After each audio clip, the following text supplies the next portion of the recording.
Hi everyone, welcome back to my channel. Today's video is all about what is the best glue to use for nature crafts. Now, it started off with Fatima asking me what is the best way to display and preserve nature crafts that your kids have done. And I have a lot to say about that. I have a lot of tips and tricks and advice on how you can do that. But she threw me down a rabbit hole because I decided I better experiment with the glue because it's something that is really important with nature crafts. If you followed me and my website, Mother Nature, for a while, then you'll know that I absolutely love nature crafts. I've made so many. I've made this and this and this and this and this and this. If you're interested in any of those crafts, I'll make sure I put a link to the craft videos below. But I really do love nature crafts, and so do my kids. And if you want to learn more about how to display and preserve your child's nature crafts, then make sure you subscribe and click the bell to receive notifications when the next video is posted. So today we'll get into what is the best glue for nature crafts. Now, it was really amazing because I experimented with 3 products. 2 I've been using, since the get-go, and I've never had a problem with them, and I use them all the time. But when I threw the 3rd one in, and I threw it in because I just thought I want to try something more eco-friendly and I want to give this a go, so why not do an experiment on it? And it turns out it's excellent. So stick with me and I'll actually give you the recipe for it because everything you need is in your pantry at home. Okay, so let's get into the 2 products that I would generally use. Or I used to use until now. But the first product is Mod Podge. So I use that when I wanted something to dry really quickly. And a lot of crafty people generally recommend Mod Podge. And then the second one that I used most often was just, a humble glue stick. The glue stick that your kids have in their pencil case. So this was really good. They sometimes got a little bit gross. I don't think I've done nature crafts with them. And I have, you can see when you do nature crafts with a glue stick, it can get a little bit messy. But other than that, I found the glue stick really good.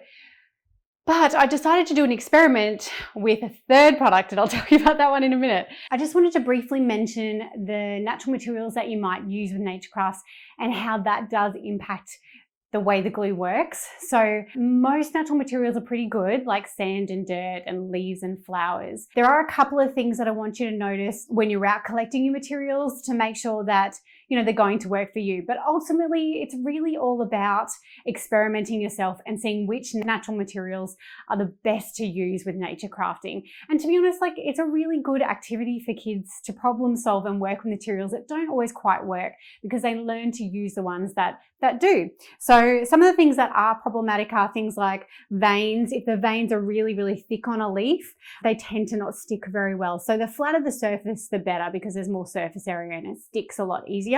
And another one is this one, it's very furry, so it doesn't always stick very well. Although I must say the 3rd one that I tried, the eco-friendly version that I'm going to tell you about, actually didn't work too bad with a furry leaf. So let's go to the experiment and I'm going to show you exactly what I did. The 3 products that I used in the experiment were Mod Podge, a glue stick, and flour and water. I'll let you decide which one you think did the best job. So here we have, you can see the flour, the Mod Podge, and the glue stick.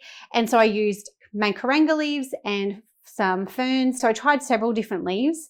And I also tried a few flowers. And then I thought, well, I really should try it with sand and dirt as well. I found that every single one of them, the glue was fine. The glue worked. It stuck, and it stuck for days. So in terms of gluing the materials down on paper, you do not have to be worried because every single one of those products worked really, really well. The only thing that I would say about the flour and the water is that it just wasn't as smooth, especially with the dirt and the sand. But of course, most kids don't care about whether it's going to be smooth on the paper or not. They just want it to stick on the paper.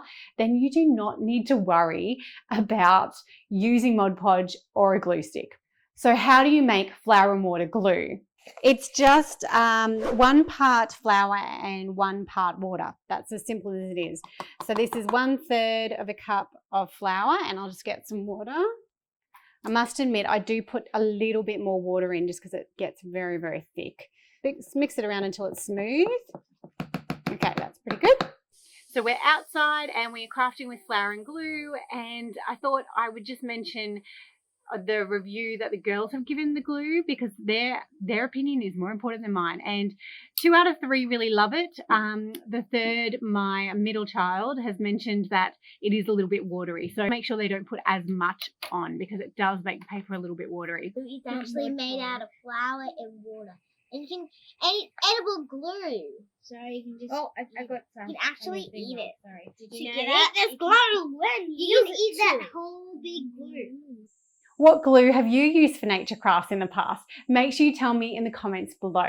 If you're really enjoying this video, make sure you give this video a like, because this helps me be found on YouTube and it helps get more kids out in nature. I just wanted to show you quickly what they look like now. So this is about a week and a half later, and you can see it still sticks. It's still sticking really well. It's still there. You can see with the flour, it does, it doesn't sit on quite as nice and smooth as it does with the glue stick and the Mod Podge.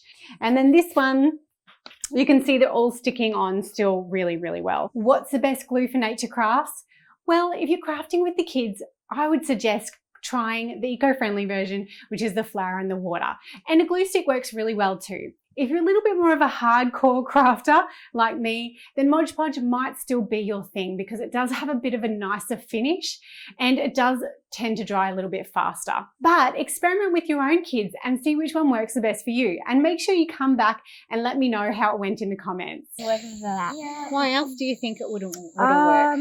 Because it's all going like there. It's not. Yeah, the veins are pretty thick. So it's also not very smooth, is it? It's very rough leaf. Yeah. Okay. So I don't think it's going to stick. So my task for you is to give it a go yourself. So make sure you grab your kids, get them to go outside and collect a whole bunch of natural materials, grab a piece of paper, make some of that flour glue, and let them just go crazy on the piece of paper and see what they create.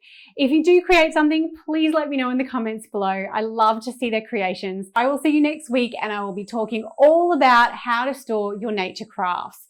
And believe me, there is so much in this one. I have a lot to say. Make sure you subscribe and click the bell to get notified when I make a new video. It's time to add a pinch of adventure, a sprinkle of sunshine, and a big handful of outdoor play.